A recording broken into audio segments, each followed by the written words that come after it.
Lieutenant Commander Ethan Miller stood at attention in front of Admiral Harris's desk, his face showing no emotion even as the older man's words cut through him like a knife.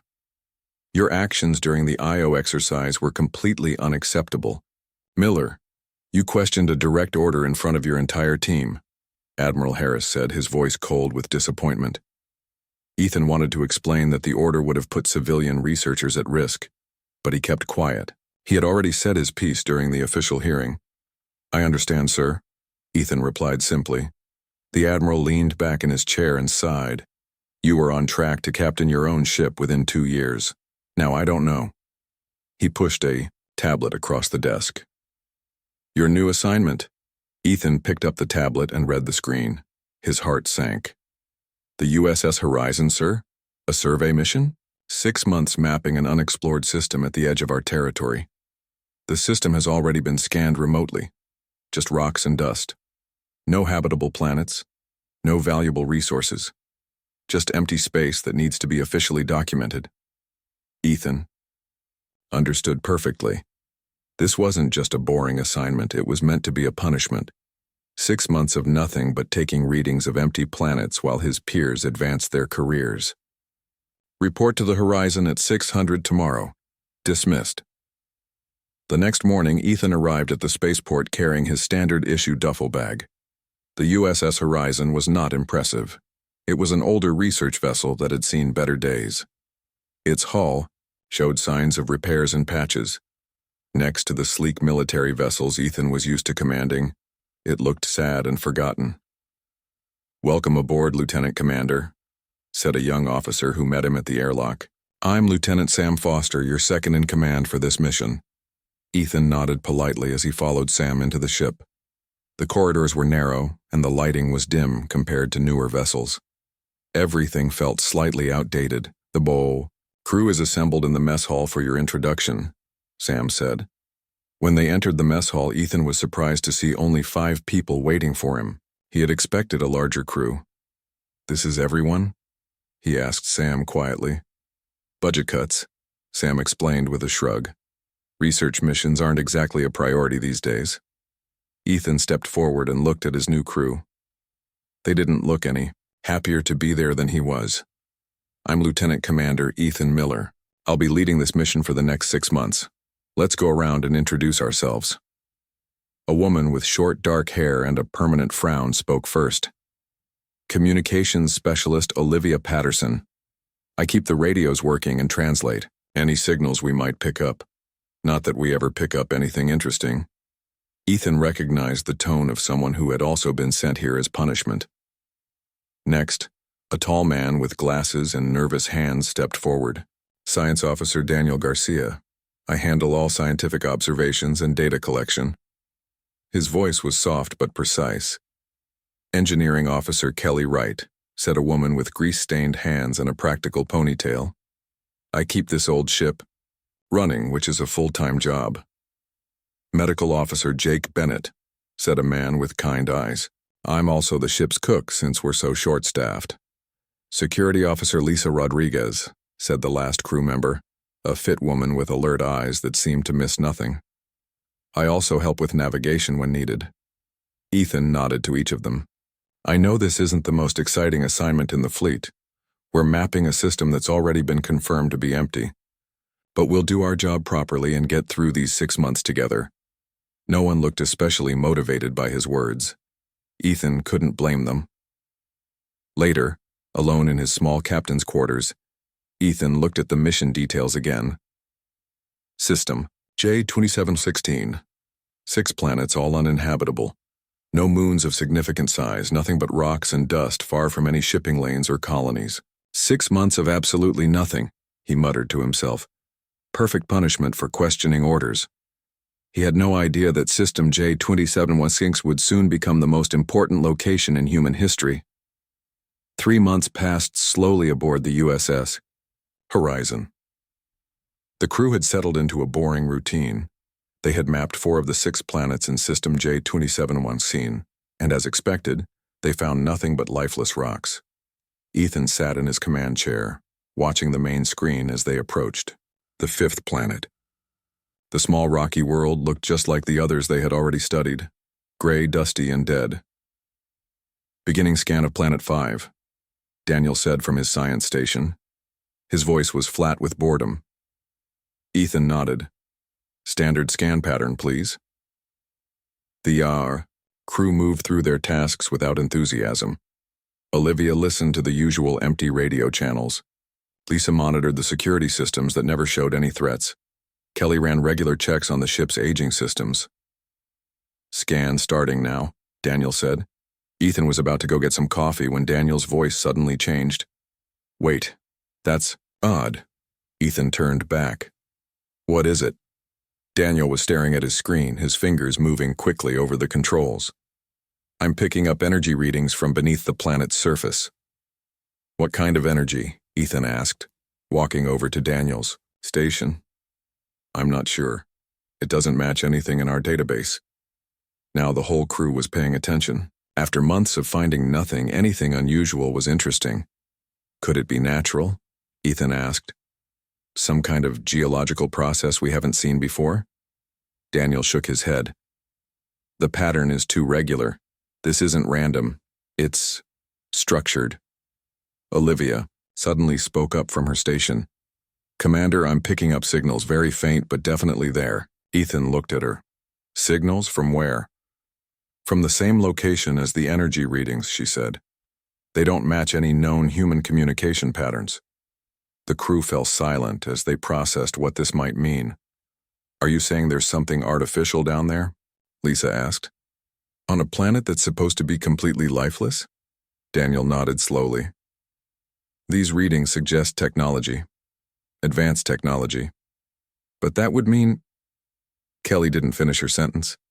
She didn't need to. It could be an old, human outpost that wasn't in the records, Jake suggested. Or maybe a crashed ship. Ethan shook his head. No human has ever been to this system before us, and these planets were scanned from a distance years ago. There was nothing reported. The scans might have missed something deep underground, Daniel said.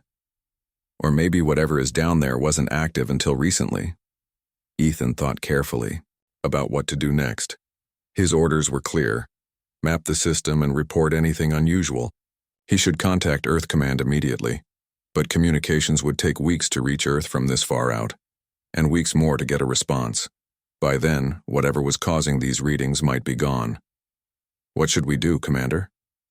Sam asked, looking at Ethan. Ethan made his decision. We need to investigate. Daniel, can you pinpoint the exact location of these readings? Yes, sir. They're coming from what appears to be a mountain range in the northern hemisphere. Olivia, keep working on those signals. See if you can figure out what they are. Already on it, she said, her earlier boredom completely gone. Lisa, prepare a landing party. We'll need environmental suits. We don't know what's down there. Are you sure about this, Commander? Sam asked quietly. Our orders didn't include landing on any of the planets. Our orders include investigating and reporting anything unusual, Ethan replied. And this is definitely unusual. I'll take full responsibility. The crew prepared for the landing mission with a new energy the ship hadn't seen in months. Even if it turned out to be nothing, at least it was something different from their endless routine. As they prepared the shuttle for landing, Ethan wondered if he was making another career mistake. But his instincts told him that whatever was, on that planet was important, perhaps more important than following the exact letter of his orders. He had no idea just how right he was. The shuttle landed on the rocky surface of the fifth planet with a soft thud. Dust swirled around them as the engines powered down. Through the viewport, Ethan could see nothing but gray rocks and mountains in the distance.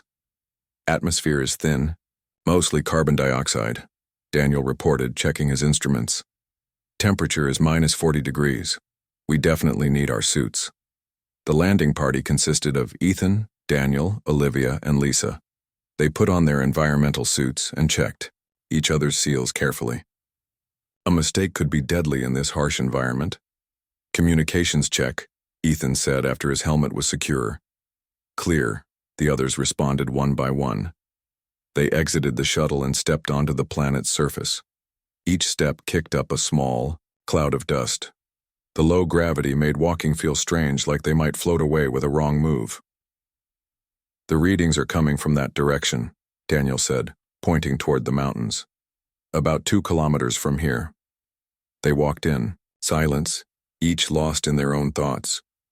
What would they find? Was it just some natural phenomenon they had never seen before, or something more? As they got closer to the mountains, Daniel's instruments began to beep more quickly. "The energy readings are getting stronger," he said. "Whatever it is, it's just ahead."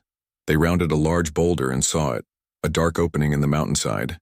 It wasn't a natural cave. The entrance was perfectly rectangular, the edges too straight to have been formed by nature.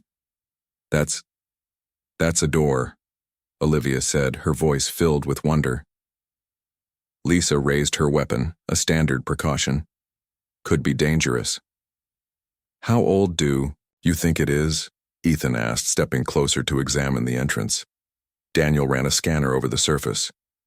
"The rock around the entrance has been exposed to the elements for thousands of years at least. This has been here a very long time." Ethan took a deep breath. "All right, we go in, but we stay together. Lisa, you take point. Daniel, keep your scanner running. Olivia, record everything." They turned on their suit lights and entered the dark opening. The passage sloped gently downward. The walls were smooth, clearly artificial. After about 50 meters, the passage opened into a large chamber. Their lights couldn't reach the far walls. The chamber was enormous. "Incredible," Daniel whispered. As their eyes adjusted, they began to make out shapes in the darkness. The chamber was filled with structures and objects that looked like technology, but unlike anything they had ever seen. Everything was covered in a thin layer of dust, undisturbed for what must have been centuries. "Look at this," Olivia said, moving toward what appeared to be a console of some kind. The surface was smooth, with no visible buttons or controls. As she approached, something unexpected happened. Lights began to flicker on throughout the chamber, dim at first, then growing brighter. The air hummed with energy.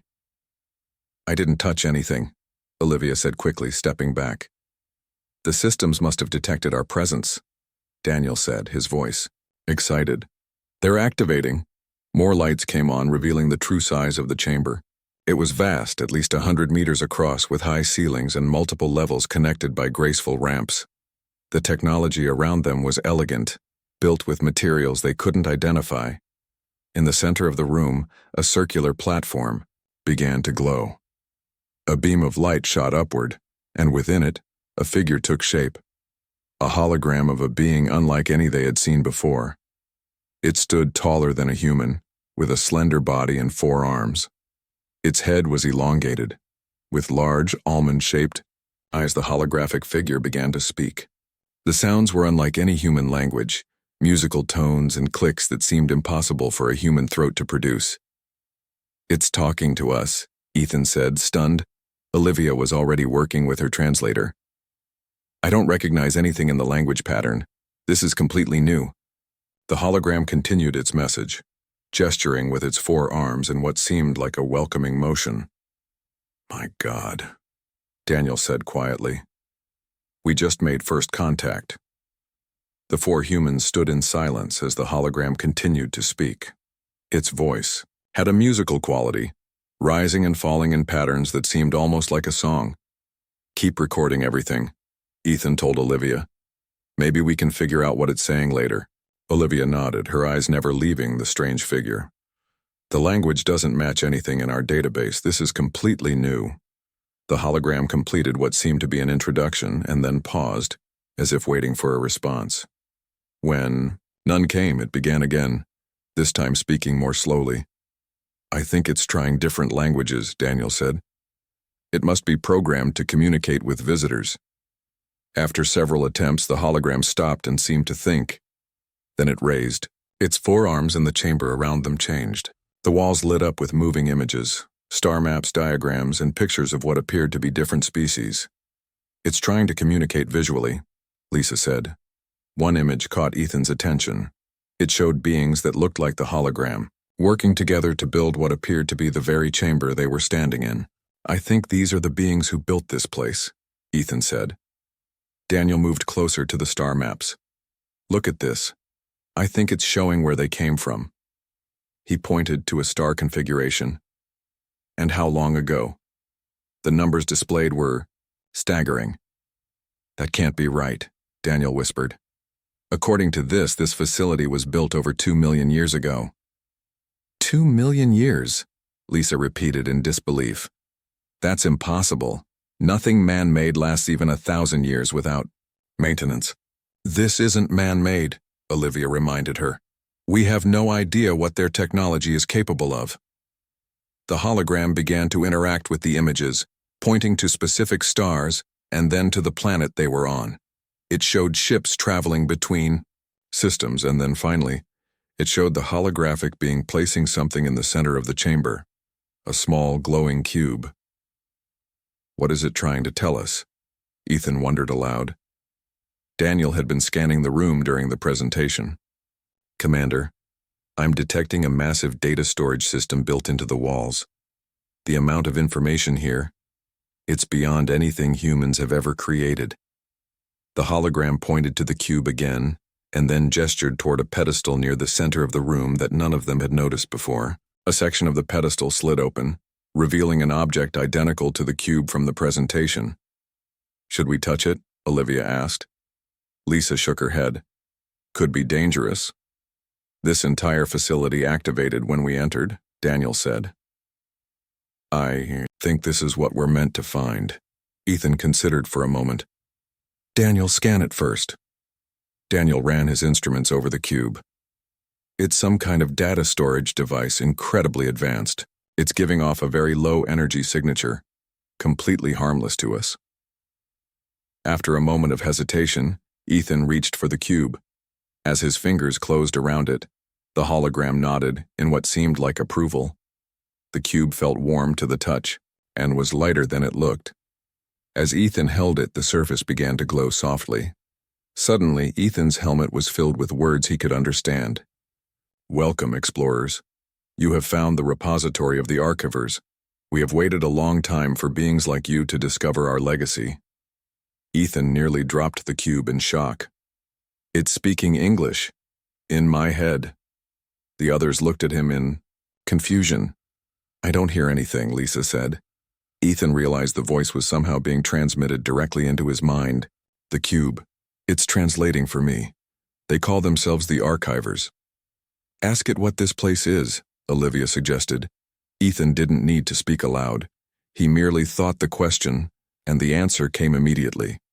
This is one of many knowledge repositories we place throughout the galaxy.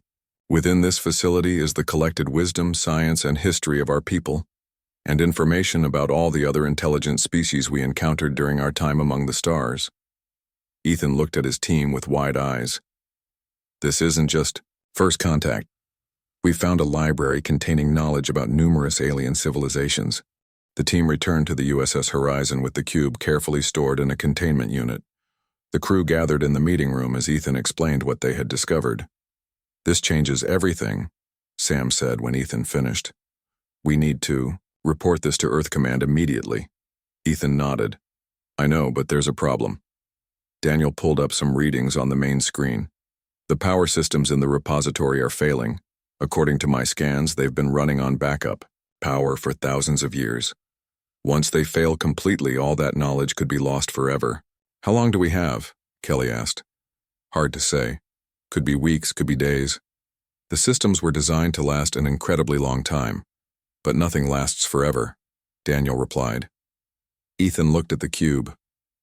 The archivers stored some information in this device, but it's just a fraction of what's in the repository. Jake leaned forward. So what's the plan? Our orders are clear. We should report the discovery and wait for instructions. That's the problem, Ethan said. It would take at least 3 weeks for our message to reach Earth, and another 3 weeks for their reply to reach us. By then, the repository might be gone. The room fell silent as everyone considered the situation. What about the cube? Olivia asked. Can we access more information from it? Daniel shook his head. I've been trying, but it seems to have limited functionality outside the repository. It's like a key or an interface device, not a complete copy. Lisa spoke up next. There's another issue we need to consider. Think about what would happen when Earth learns about this. Every nation, every corporation will want this technology. It could start conflicts over who controls it. Ethan hadn't considered this. He looked at Lisa with new appreciation for her insight. She's right, Sam agreed. This discovery is too big, too important. The political implications are enormous. Ethan stood up and paced the small meeting room. So we have 3 problems. First, the repository is failing and we might lose everything if we wait. Second, Earth Command might make decisions based on politics rather than the preservation of knowledge. Third, we don't have the expertise or equipment to properly study this ourselves. Sounds like we're stuck, Kelly said. Ethan stopped pacing. No. We have one option.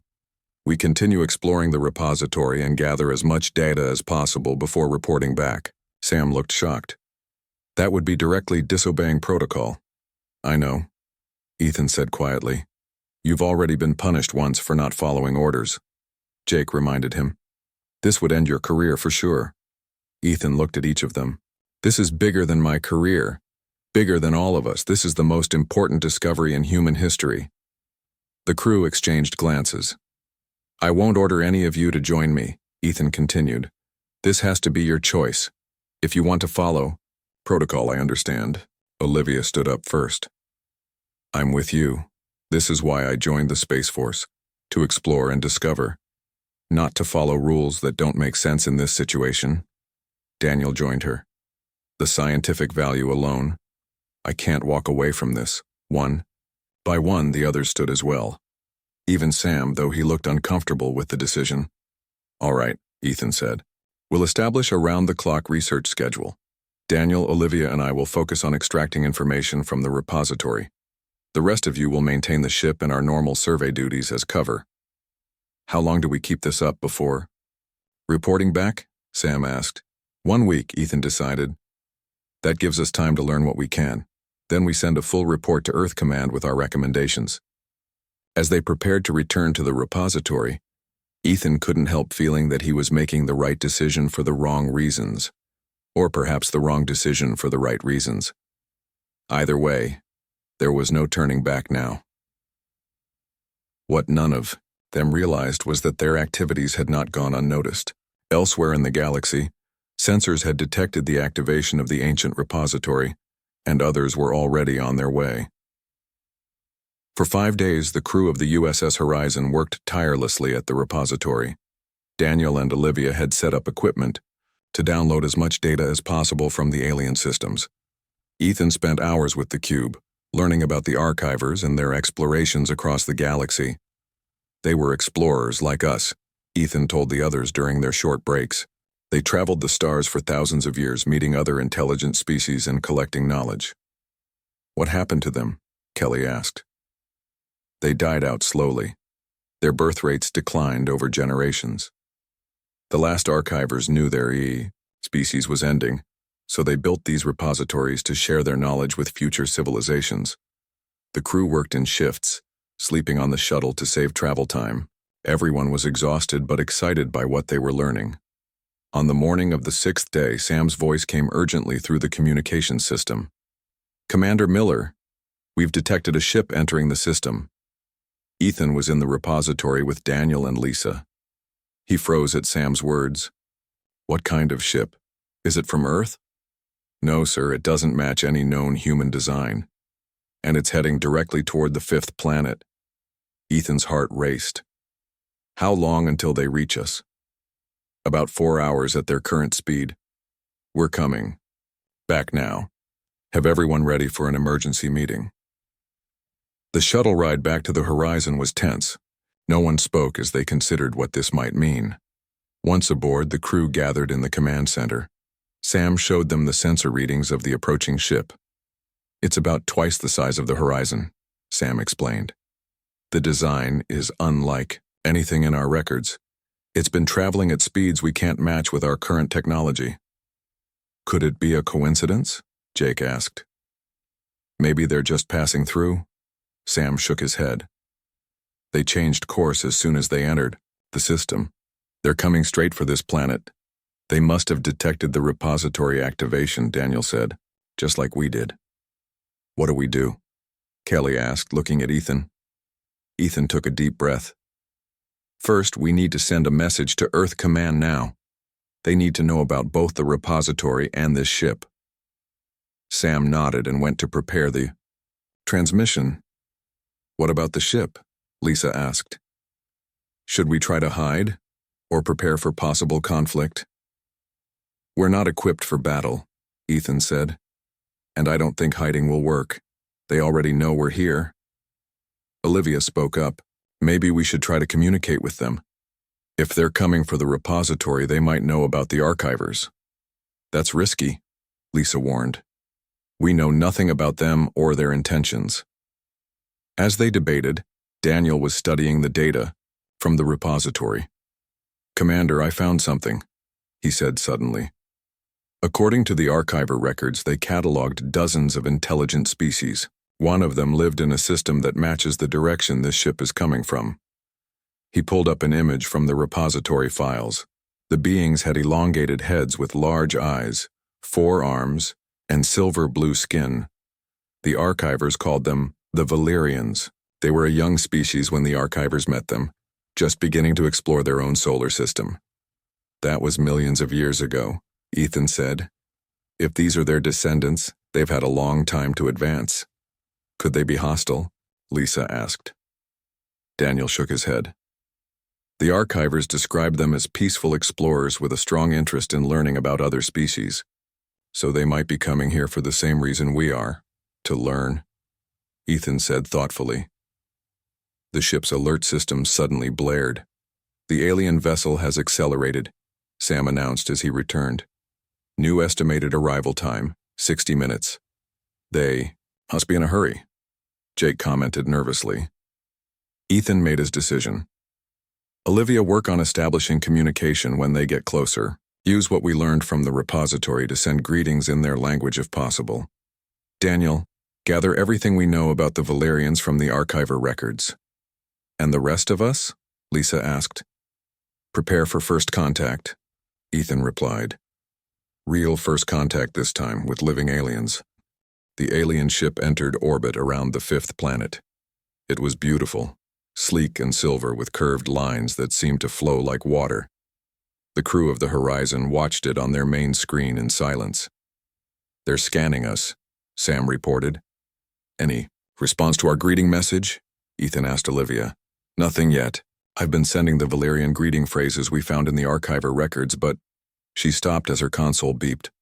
Wait, they're responding. The main screen changed. Instead of the ship, they now saw a being that matched the archiver, records almost perfectly. It had the same elongated head, large eyes, and 4 arms. Its skin was a shimmering silver blue. The only difference was that this being wore what appeared to be a uniform with symbols on the chest. The alien spoke. The sounds were musical and complex. I can't understand them, Ethan said. Olivia worked frantically at her station. I'm running it through the translation program I built using the archiver data. Got it. The alien's words became understandable, though the voice still had a strange musical quality. Greet you as fellow seekers. We are the Valerians. We detected the activation of the archiver repository and came to investigate.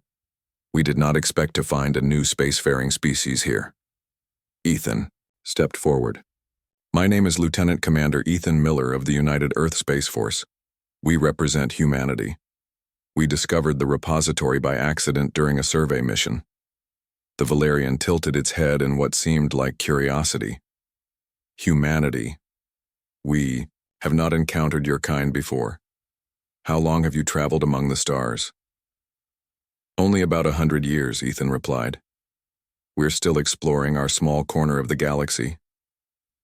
Yet you found an archiver repository. That is unusual. Most species discover them only after centuries of interstellar travel. Daniel joined Ethan at the communication station. The repository systems are failing. We've been trying to save as much data as possible. The Valerians' large eyes widened. Yes, that is why we came quickly. These repositories are precious. There are only 12 known to exist in the galaxy. Each contains different parts of the archiver's knowledge. You know about the other repositories? Daniel asked eagerly. We have studied 3 others over the past 1,000 years. We have been searching for more since our ancestors first discovered one in our home system. Ethan felt a surge of excitement. Would you be willing to share what you've learned, and perhaps help us preserve this repository? That is why we are here, the Valerian replied. To preserve knowledge and share it with other intelligent beings. May we send a team to join you at the repository? Ethan looked at his crew. They nodded in agreement. We would welcome your help, Ethan said. The communication ended, and the crew prepared to meet the Valerian team.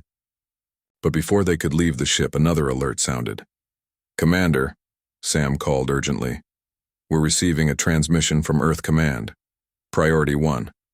Ethan's stomach tightened. Put it through. The stern face of Captain Jordan Bennett appeared on screen. Lieutenant Commander Miller, we received your report about the alien repository.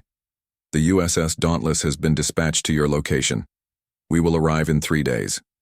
You are ordered to secure the repository and any artifacts until we arrive.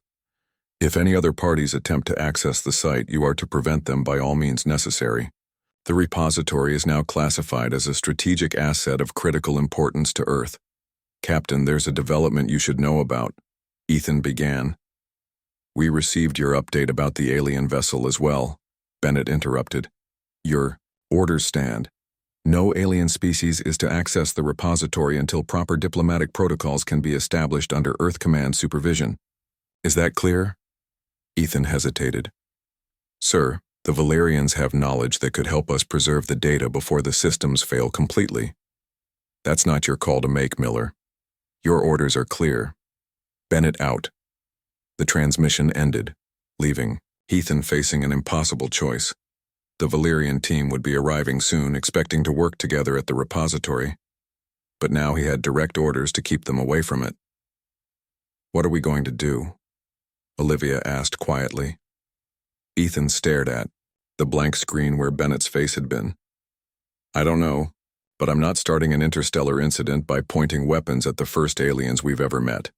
3 days passed quickly. Ethan made a difficult decision. He welcomed the Valerian team to the repository but told them honestly about his orders from Earth Command. We understand, said Nalara, the Valerian leader. First contacts are always delicate. We have faced similar situations with other species. Together, humans and Valerians worked to save as much data as possible from the repository.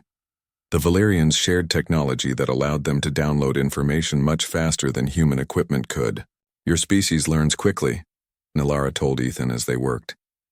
It took our ancestors centuries to understand some of what the archivers left behind.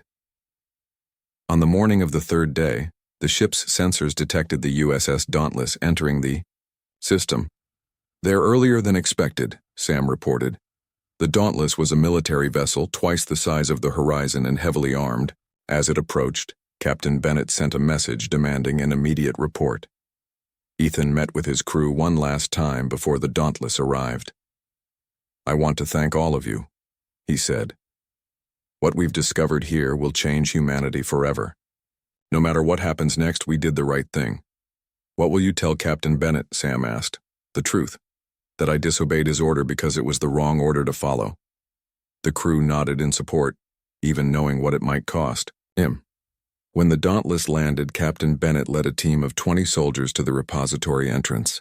His face turned red with anger when he saw humans and Valerians working together inside. Lieutenant Commander Miller, I gave you a direct order to secure this facility. Yes, sir, you did, Ethan replied calmly, stepping between Bennett and the repository entrance. And I made a different choice. This is a court-martial offense, Miller. Step aside and let my team secure the facility. Ethan didn't move. I can't do that, sir. You're throwing away your career, Miller. This isn't about my career, Ethan said. This is about humanity's future among the stars.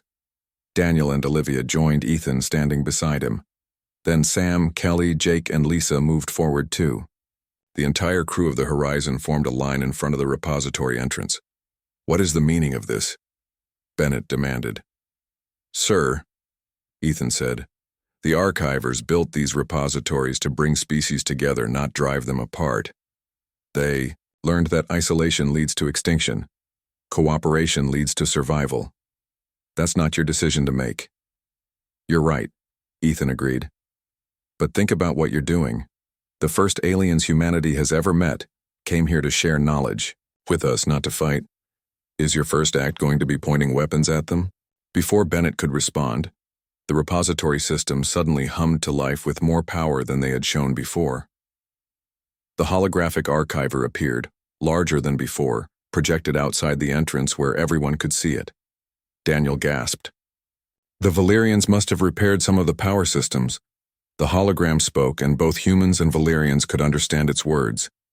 This message activates when two or more spacefaring species gather at a repository for the first time.